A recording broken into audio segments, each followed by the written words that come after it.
Me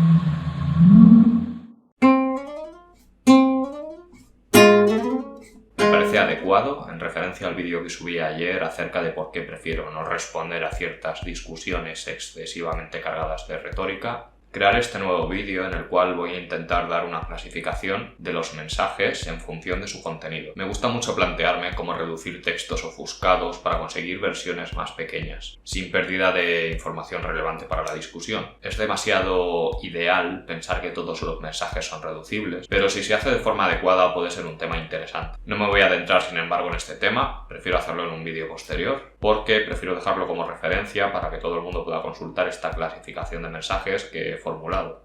Ya habrá vídeos posteriores reduciendo mensajes. También aviso de que esta clasificación es de cosecha propia. No soy filósofo, al menos no estoy reconocido en ningún sitio como tal, y esta clasificación no está hecha en función de ningún trabajo de hermenéutica conocido. Más que nada porque yo no me he puesto a buscar esta clase de información. Prefiero, en definitiva, crear yo mismo mi propia clasificación, aunque sí que esta clasificación podría ser considerada como un trabajo de hermenéutica. La hermenéutica es la doctrina filosófica que se ocupa de la interpretación de textos. Creo que os gustará esta clasificación y si no os gusta siempre podéis comentarme y aportar qué distintas categorías de mensajes se os ocurren. Por mi parte, al menos temporalmente, esta será la clasificación que utilice para determinar qué mensajes merece la pena responder y cuáles no. Empecemos. Primero tengo que aclarar a qué me refiero cuando digo mensaje en este contexto. Mensaje es un segmento de un texto con una función determinada. No estoy hablando del mensaje entendido comúnmente en el ámbito de la teoría de la comunicación. En esta especialización se denominaría mensaje al conjunto de todos los datos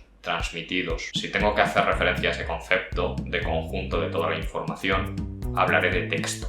Es decir, el texto es un conjunto de mensajes y el mensaje es un segmento del texto. Espero que esto no genere muchas confusiones. Lamento el cambio de palabras y aclaro que aunque hable del conjunto de la información como texto, todo esto puede aplicarse perfectamente al habla. Bien, un mensaje puede tener una longitud variable, que ronda desde 0, un mensaje implícito, hasta un mensaje que ronde la totalidad del texto. Lo normal, por la forma que voy a tener de clasificarlos, es que un mensaje ronde desde un par de palabras hasta un párrafo entero. Estos mensajes los voy a clasificar según la naturaleza de su contenido. Las 5 categorías que he determinado son las siguientes: lógico-científica, valorativa, fática, retórica y ruido. Otro pequeño aviso semántico: le he llamado categoría fática, pero no se refiere estrictamente a fática entendida según la teoría de la comunicación. Es en realidad una categoría más general. Ya lo veremos más adelante. Empecemos. 1. Ruido. Empiezo por el ruido, que creo que es la menos interesante. Se trata de un mensaje con datos incoherentes cuyo emisor pretendía o no comunicar. El caso es que es un mensaje que el receptor no puede interpretar o no sabe cómo interpretar. En ese sentido no se trata de información, porque la información es un conjunto de datos que puede ser interpretado. Pero al formar parte del texto sentí que tenía que crear una categoría para meter estas cosas. Esto es un ejemplo de mensaje que sería categorizado como ruido.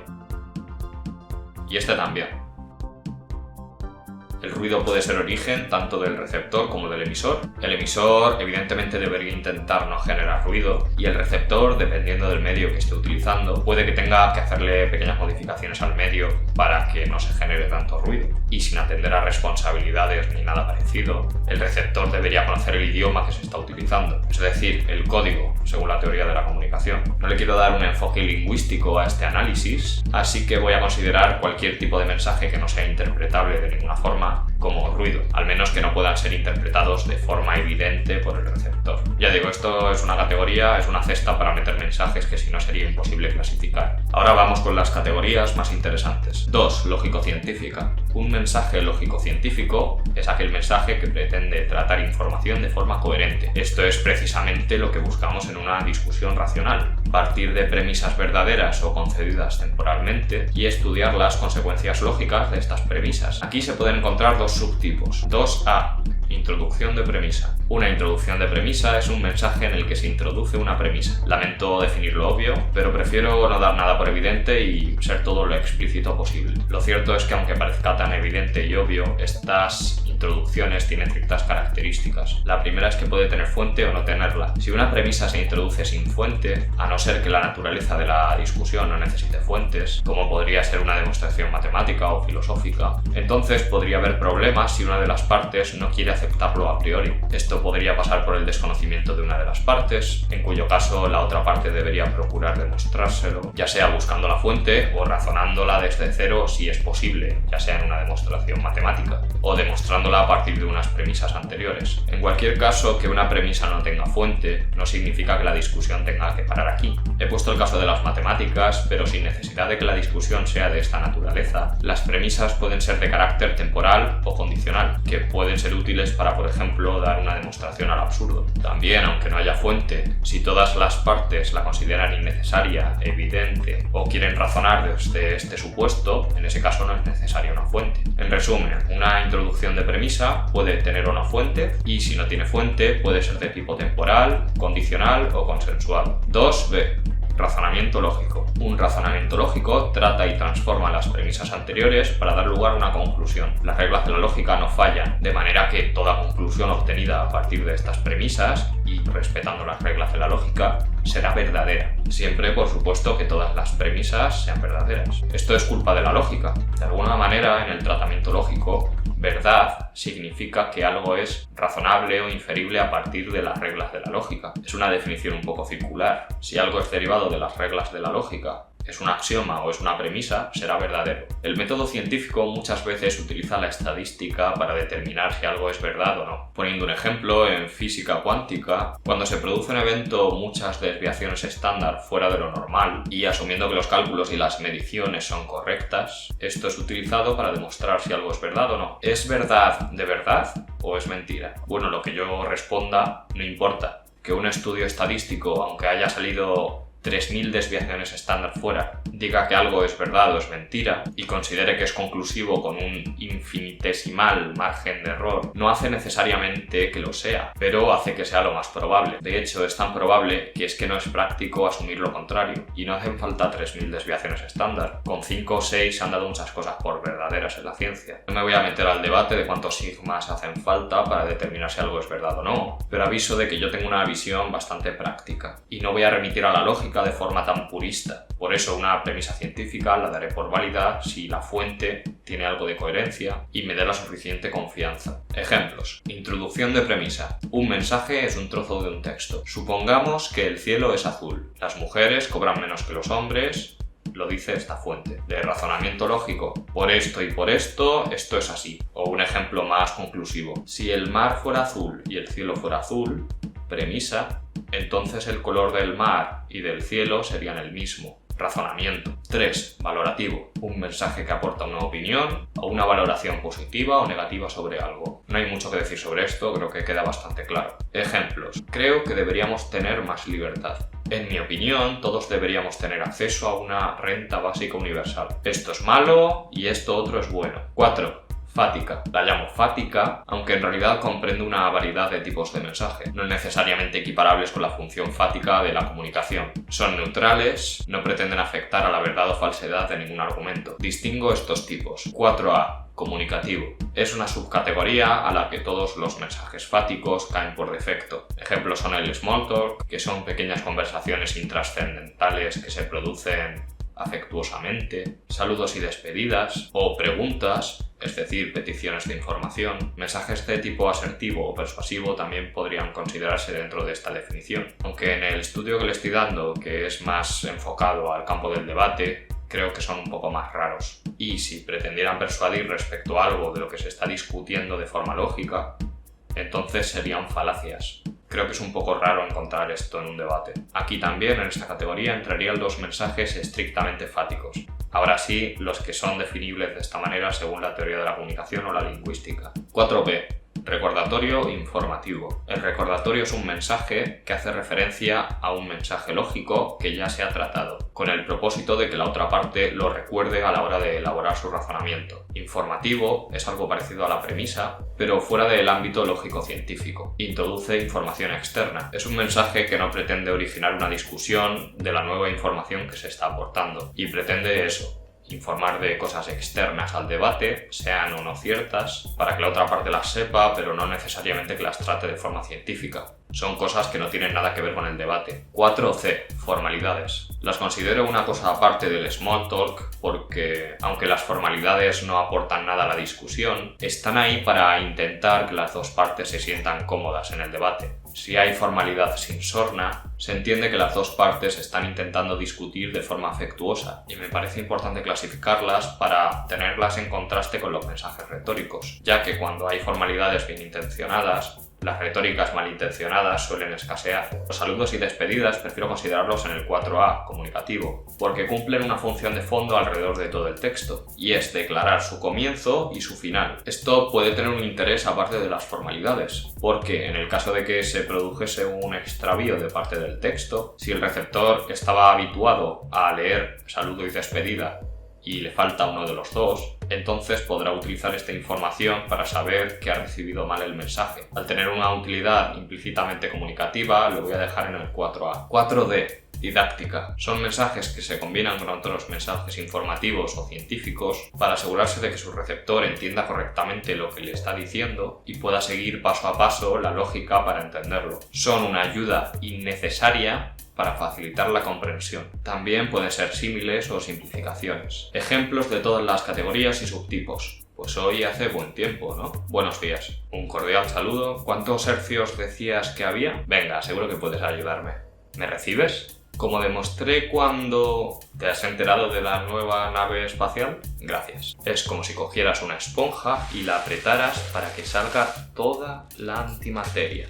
5. Retórica. La retórica es un uso del lenguaje que pretende dar por verdaderas y lógicas cosas que no lo son. Atacar personalmente a la otra parte u ofuscar la comunicación. Distingo. 5A. Introducción de premisa incorrecta. Los factores que hacen que una premisa sea incorrecta, es decir, que tenga un origen equivocado y por tanto no pueda demostrar ni refutar nada, son varios. Uno es la negativa a enlazarla con una fuente si fuera de carácter científico. Otra es lo que se llama la falacia de autoridad, imponer una premisa. Otra es que la fuente a la que esté enlazada esté equivocada o directamente no pretenda ser científica. Una premisa temporal, como las que describí en el punto 2A, no tiene por qué ser siempre válida, sin importar la voluntariedad de las partes para discutir sus consecuencias en caso de que la premisa fuera verdad. En particular, no se puede aceptar una premisa temporal que contradiga una de las premisas anteriores. Y si por demostración al absurdo una premisa temporal queda demostrada como imposible, desde ese momento esa premisa queda descartada y ya no podrá volver a imponerse en el debate. El hecho de que una premisa sea verdad de forma externa al debate o sea obvia no cambia el hecho de que pueda ser incorrecta si incumple estas condiciones descritas. Se supone que estamos intentando discutir de forma racional y ordenada, por lo que hay que respetar estas reglas para hacer un filtro. Si es relevante dudar de la veracidad de una premisa según el tema de la discusión y no todas las partes están de acuerdo en que sea cierta o no, entonces debe de haber algún tipo de justificación lógico-científica como describí antes, como una fuente, por ejemplo, o terminará siendo considerada como este tipo de falacia, una premisa incorrecta. 5b. Falacia lógica. Es una conclusión incorrecta derivada del uso inadecuado de las reglas de la lógica. Si os preguntáis cómo se puede saber si un razonamiento es lógico o no, lo que tenéis que hacer es comprobar paso a paso si según las reglas de la lógica que estéis utilizando podéis llegar a esa conclusión.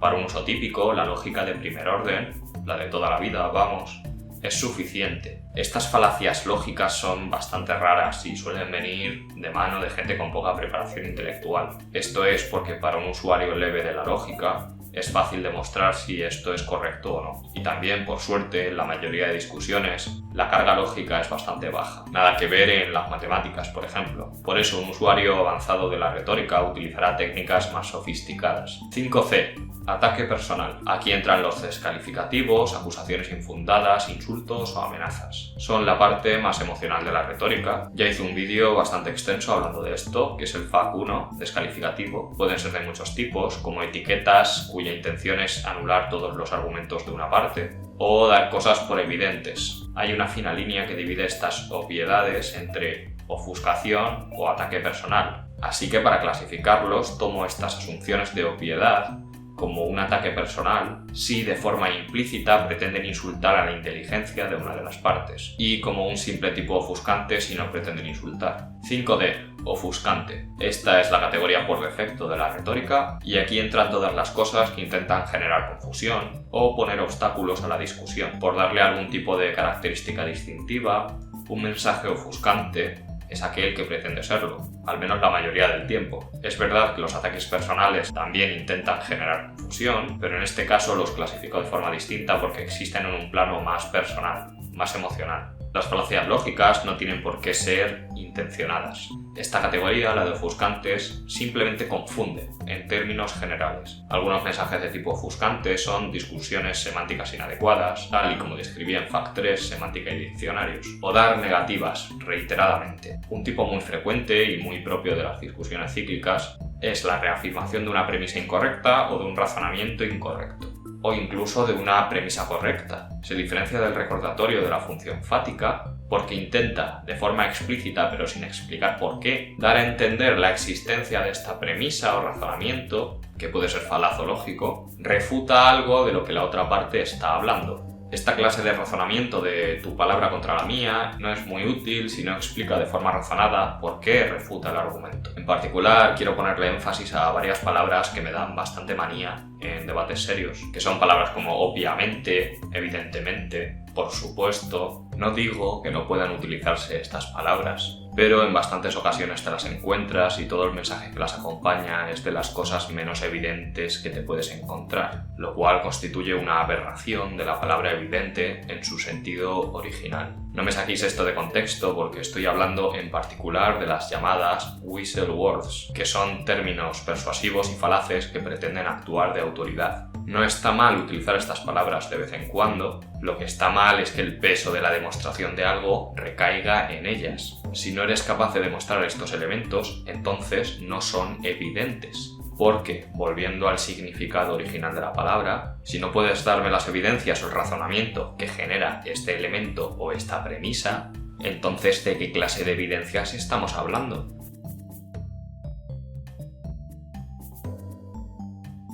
Ejemplos de retórica. En estos ejemplos voy a intentar además explicar por qué son falaces. Introducción de premisa incorrecta. Según aumentamos n, la función pi de n, que cuenta la cantidad de números primos inferiores o iguales a n, aumenta de forma logarítmica en proporción.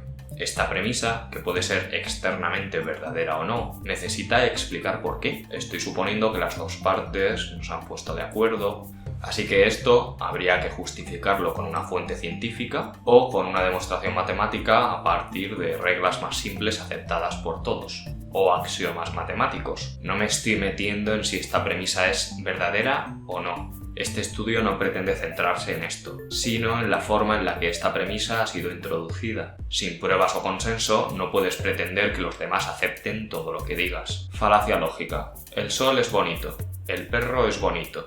Por lo tanto, el sol es un perro. Aquí la falacia lógica es la tercera frase y A y B son premisas. Me centro en la tercera frase. El que nos ha dado este razonamiento ha cometido un error lógico y si la otra parte le acusa de cometer un error, entonces el que ha confeccionado este argumento debería justificar con qué reglas lógicas ha llegado a la conclusión de que el sol sea un perro.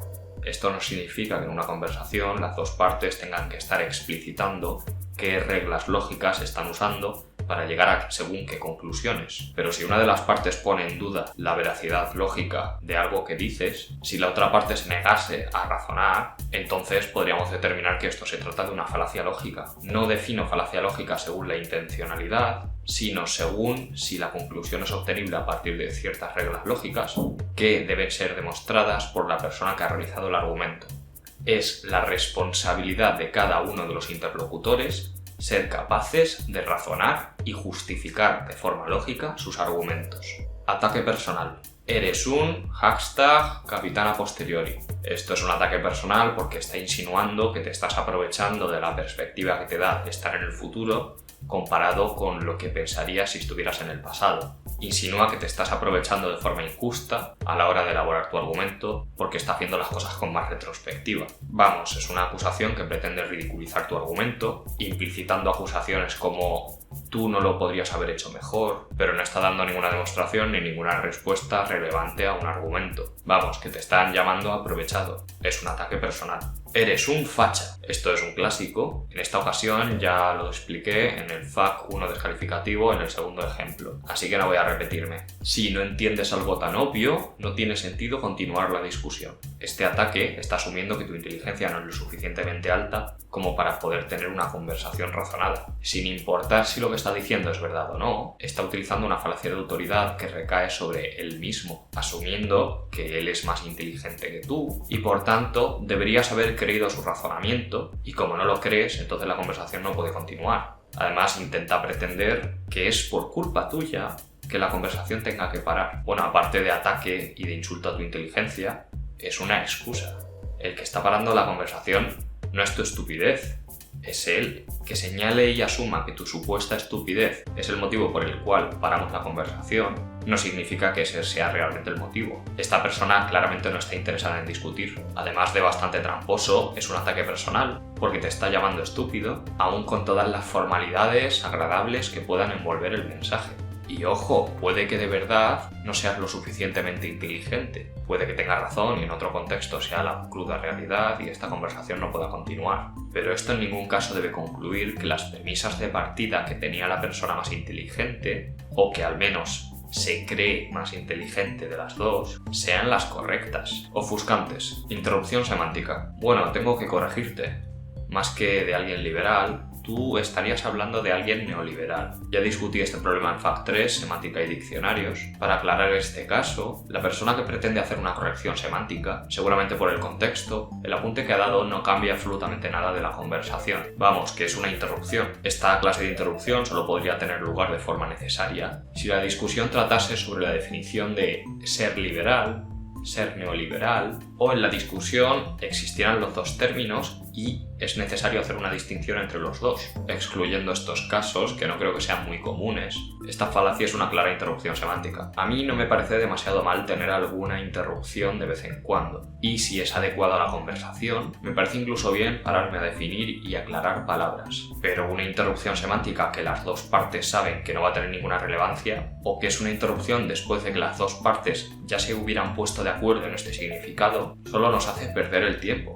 Por eso es falaz. Esta clase de interrupción semántica suelen corresponderse con una falacia llamada No True Scotsman, negativo. Que el virus no es un problema. Esto es una negativa. El que lo ha dicho parece bastante convencido y si ya está partiendo con esto de base y el otro no está de acuerdo, pues perfectamente la conversación puede acabar aquí. Porque una de las partes, la que está reiterando que el virus no es un problema, no está siendo razonable, no está dispuesta a cambiar su opinión sobre esto. Como bien sabemos, las pruebas sugieren, expertos dicen, podría ser que está considerado como etcétera. Estas evidencias, es un tipo de frase que yo uso bastante. De hecho, creo que yo lo he puesto ya en algún vídeo por ahí. Y en un ensayo individual no me parece mal poner esta clase de palabras equivalentes a evidentemente, porque pueden quedar bien como pegamento lingüístico y darle un flujo adecuado a la lectura. Es el momento en el que se utilizan como una carga de autoridad para pretender dar algo por cierto, el momento en el que se convierten en whistle words, palabras comadreja de manual que te intentan colar conocimiento.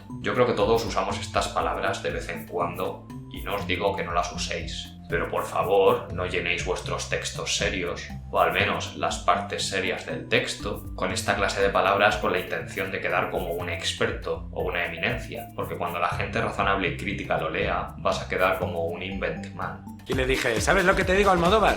Paso de hacer cine. Y creo que ya está. Me he pasado de vídeo. Era un vídeo muy largo, así que no me he preocupado en darle la mejor calidad a mis explicaciones, pero es un tema que me interesa bastante, aunque no estoy muy seguro de si a vosotros os va a interesar igual que a mí. Es un poco hermenéutico y la verdad es que yo nunca me he parado a leer hermenéutica. Nunca me ha interesado al punto de ponerme yo a leer algo. Aunque por lo general me gusta pensar las cosas yo solo, o con conocimientos iniciales básicos, y luego yo llegar a mis propias conclusiones o crear mis propios constructos. Esta clasificación que os he mostrado no es estática, Conforme vaya poniéndolo en la práctica y descomponiendo y reduciendo textos de vez en cuando, pues seguramente cambie alguna categoría, porque tal y como la he descrito, ya veo algunos problemas y algunas se solapan. Hasta aquí este análisis. Creo que me ha quedado larguísimo, pero es un tema que me vino de repente a la cabeza y disfruté mucho intentando crear una clasificación. Será temporal, cuando aprenda una forma superior de clasificar estos mensajes, o una más coherente, pues haré la segunda parte o la tercera. Vosotros estáis bienvenidos a poner vuestras quejas y opiniones y decirme qué creéis que se solapa, qué categorías faltaban. En el siguiente vídeo intentaré dar una proporcionalidad de tipos de mensaje que determine si una conversación está cargada o no. Siempre, por supuesto, con subjetividad y flexibilidad y atendiendo al contexto. Espero que el vídeo os haya gustado, un cordial saludo y a ver si nos vemos en el siguiente.